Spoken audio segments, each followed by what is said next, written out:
Hello, friends. It's good to be with you again. My name is Martin, and I'm one of the pastors at Oak Park Church of Christ. When we first immigrated to Western Canada in 1990, my wife Angela and I were excited at the prospect of pioneering a new life for ourselves and our daughters in this vast land filled with promise and opportunity. Keen to learn more about this new world we were beginning to call home, we would visit heritage sites like the Father Pandosi Mission in Kelowna, where we lived, or the historic ranch called O'Keefe nearby in Vernon, and later Heritage Park here in Calgary. On one of those occasions, I distinctly remember moving slowly along a wall, looking closely at the weathered and worn faces of Western Canada's early European settlers in photographs taken 100 or more years ago, thinking to myself, "You've got it easy, man. You arrived into a land that was already tamed and developed. When these men and women arrived, the land was still wild and raw. And if it weren't for the kindness and help of First Nations people, many would have died long before these pictures were taken." For us, when we arrived, making a home meant opening the door to an already built house with running water, electricity, and heat. But for these true pioneers in these photographs, making a home meant dragging trees out of the bush just to make a front door. I had long felt during history lessons in school a sense of gratitude for not being born during one of the many rougher, tougher, and more dangerous times in human history. And as I looked into the eyes of the people in these photographs, that same sense of gratitude for being born at the right time in history, so to speak, came flooding back, instilling in me the thought that no matter how bad things might get for me, and how hemmed in by troubles I may feel, it has always been and will always be worse for someone else. In front of me, I can see the greening foothills of southern Alberta, but behind me, what you can see is the threshold to the wide open flatland prairies that cover much of southwestern Canada. And it was there, not far beyond the horizon, in the part of Alberta prairie known as the Dry Belt, that some of the greatest hardships were experienced in southwestern Canada. The men and women who settled that land were told by the boosters of the time that this land was like the land flowing with milk and honey, perfect in every way for growing a bumper crop of wheat year after year. And that was true on occasional years, but most of the time, instead of milk and honey, there was only scorching heat and swarming flies.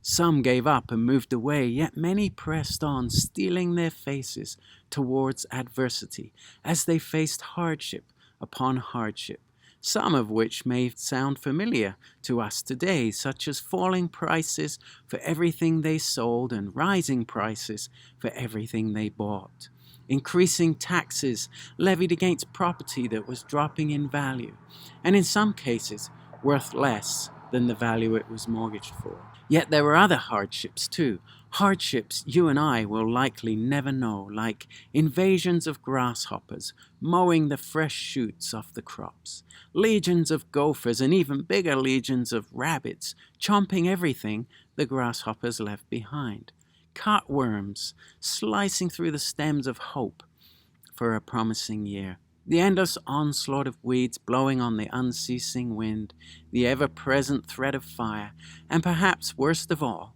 the unavailability of the basic health care that we've come to appreciate so much during this pandemic, should one of those early pioneers become injured or sick. Now, I don't say any of that to downplay the suffering you might be experiencing right now as a result of the coronavirus, low oil prices, or job loss. For this is your present reality just as much as drought and famine was the reality for many Albertans before us.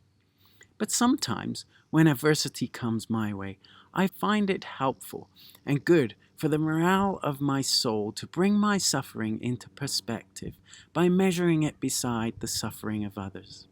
allowing the stories told through the eyes of the men and women in those old photographs to remind me that as much as I might be inclined to complain, I am still living in good times.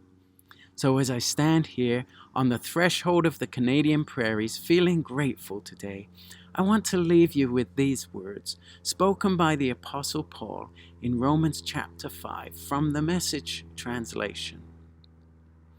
By entering through faith into what God has always wanted to do for us, set us right with Him, make us fit for Him, we have it all together with God because of our Master Jesus. And that's not all. We throw open our doors to God and discover at the same moment that He has already thrown open His door to us. We find ourselves standing where we always hoped we might stand, out in the wide open spaces of God's grace and glory, standing tall and shouting our praise. And there's more to come.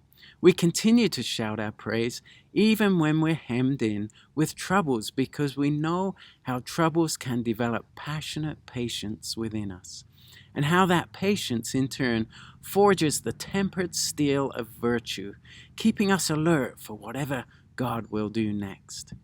In alert expectancy such as this, we're never left feeling shortchanged. Quite the contrary. We can't round up enough containers to hold everything God generously pours into our lives through the Holy Spirit. Thank you for joining me today, and may the God of peace fill your heart with hope.